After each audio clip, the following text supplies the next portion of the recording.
demonstration on chopping in butt hinges. So here's an example of the trinket box that you make in the second year. So butt hinges chopped in very, very neatly there. So you'll need for this operation a chisel. I would suggest 2 marking gauges, a scalpel, I go for a clutch pencil and a square, and of course the hinges you need. So first of all, I've got 2 press pieces here. I'm going to mark out as we normally do, face side, face edge.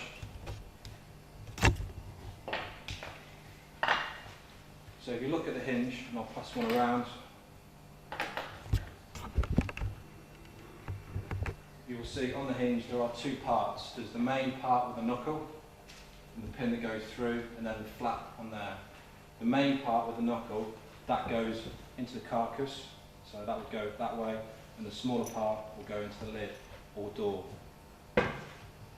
So, with a square, when you place these in, you will place them probably the length of the hinge in from the side.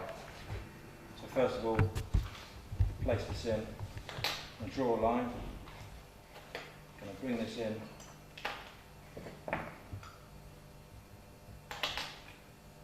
Mark a line.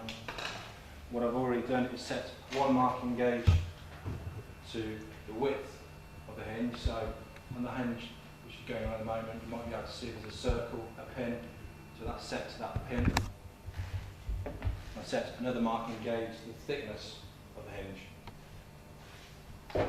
So what I will do is, with the marking gauge, gauge the width of the hinge, set this line down,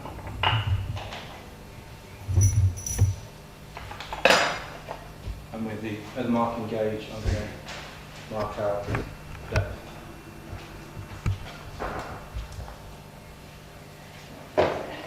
So I'm going to scalpel the lines. So why am I scalping the lines then, Maddie? We don't break it. Thank you. So with a nice sharp scalpel, cut those fibres to stop it from breaking out. There's my hinge.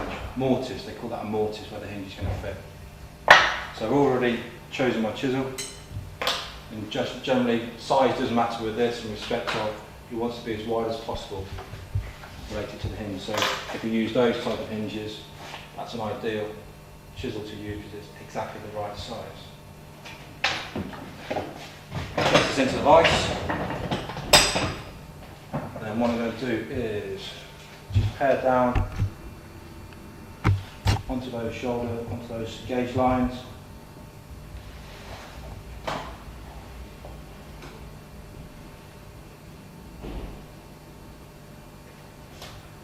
Could you pass me a mallet, please?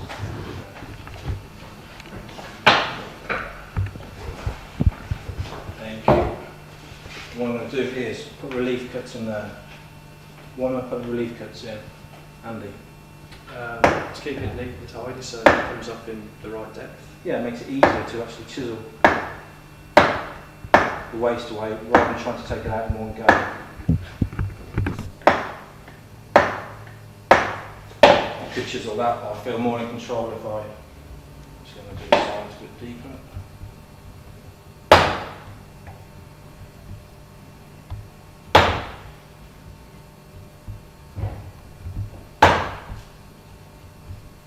Just reinforcing those lines, and then very carefully, always with your hands behind the chisel, behind the sharp edge, taking down the waste, making sure I don't go past those gauge lines. I can see on this side where the depth is, keeping it flat.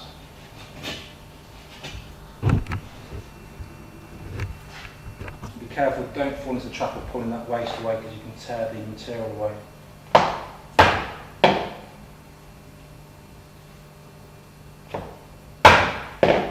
Just reinforcing those lines again.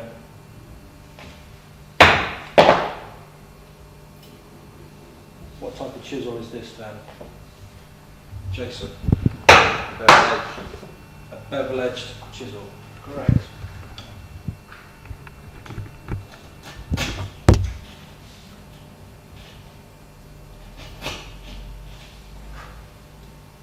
Again, always checking where the line is.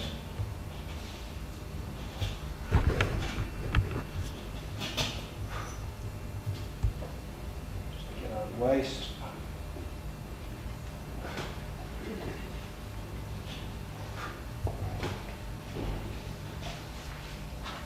Move the hinge. Try it.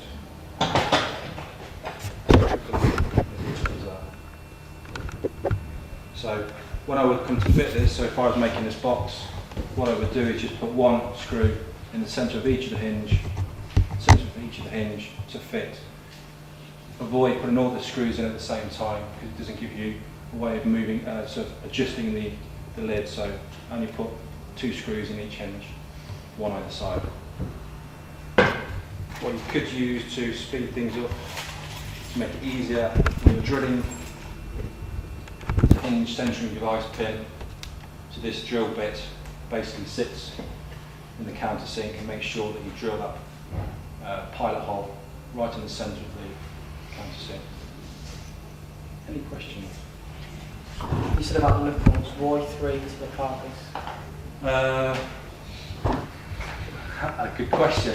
I think traditionally it holds the weight on the carcass. Maybe the door, the lid is lighter, and therefore the carcass is stronger. So I think traditionally the 3 knuckles would go on the carcass because of strength.